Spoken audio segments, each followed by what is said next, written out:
దేశంలో అన్ని వ్యవస్థలతో పాటు న్యాయ వ్యవస్థ కూడా ప్రజల్లో తన విశ్వాసాన్ని కోల్పోతూ ఉండడం చాలా చాలా బాధాకరం.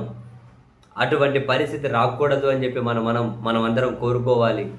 అటువంటి పరిస్థితి రానీయకుండా తమ విశ్వసనీయతను పెంచుకోవాల్సిన అవసరం కూడా న్యాయస్థానాల మీద ఉంది అని చాలా సార్లు మనమే మాట్లాడుకున్నాం కూడా. తాజాగా కూడా చూడండి, మొన్నటికి మొన్న మహారాష్ట్రలోని ఒక యూనివర్సిటీ స్నాతకోత్సవానికి ముఖ్య అతిథిగా వెళ్లాల్సిన సుప్రీంకోర్టు చీఫ్ జస్టిస్ చివరి నిమిషంలో వెళ్ళలేకపోయారు. ఎందుకంటే అక్కడ విద్యార్థుల నుంచి తీవ్ర నిరసన వ్యక్తమవుతుందని చెప్పి వాళ్ళ కార్యక్రమాన్ని వాయిదా వేసేశారు చివరి నిమిషం. అది దేశవ్యాప్తంగా చర్చనీయాంశం అయ్యాయి. ఒక యూనివర్సిటీకి వెళ్తూ ఉన్నారు అంటే విద్యార్థులందరూ చాలా గౌరవంగా సుప్రీంకోర్టు ప్రధాన న్యాయమూర్తిని ఆహ్వానించాలి. కానీ వద్దు అని నిరసన వ్యక్తం చేసే వరకు పరిస్థితి వచ్చింది.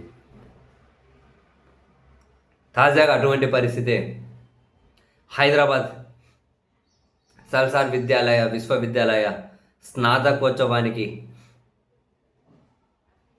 భారత ప్రధాన న్యాయమూర్తి జస్టిస్ సూర్యకాంత్ను రావద్దు అని చెప్పి న్యాయ విద్యార్థులే మళ్ళీ వీళ్ళు సల్సార్ విశ్వవిద్యాలయం అంటే అందులో ఉన్న విద్యార్థులు మా స్నాతకోత్సవానికి సుప్రీంకోర్టు ప్రధాన న్యాయమూర్తి వద్దు అని చెప్పి వరుస పెట్టి ఈమెయిల్లు పెట్టారట, కంప్లైంట్ రిప్రజెంటేషన్స్ ఇస్తూ ఉన్నారట. త్వరలో జరగబోయే సల్సార్ విశ్వవిద్యాలయం స్నాతకోత్సవానికి భారత ప్రధాన న్యాయమూర్తి జస్టిస్ సూర్యకాంత్ను ముఖ్య అతిథిగా ఆహ్వానించేలా నిర్ణయం తీసుకోవద్దని పలువురు విద్యార్థులు కోరారు. కార్యక్రమం నిర్వహించే తేదీ, ముఖ్య అతిథి ఎంపికపై తుది నిర్ణయం తీసుకోక మునిపే మా అభిప్రాయాలను యూనివర్సిటీ దృష్టికి తీసుకొస్తున్నామని వీసీ, రిజిస్ట్రారు, ప్రొఫెసర్లకు ఈ మేరకు విద్యార్థులు రిప్రజెంటేషన్స్ మెయిల్స్లోనూ డైరెక్ట్గాను ఇచ్చారట. ఇటీవల ఢిల్లీలో జరిగిన చలో పార్లమెంట్ నిరసనల సందర్భంగా పోలీసుల చర్యలపై దాఖలైన పిటిషన్ అత్యవసర విచారణకు అనుమతి ఇవ్వకపోవడమే తమ అభ్యంతరానికి ప్రధానమైన కారణమని చెప్పి పేర్కొంటున్న విద్యార్థులు మా వినతిని ఎవరికో వ్యతిరేకంగా చూడకండి, ఇది విశ్వవిద్యాలయాల విలువలకు సంబంధించిన అంశంగా పరిగణించాలి అని చెప్పి వాళ్ళు చెబుతూ ఉన్నారట.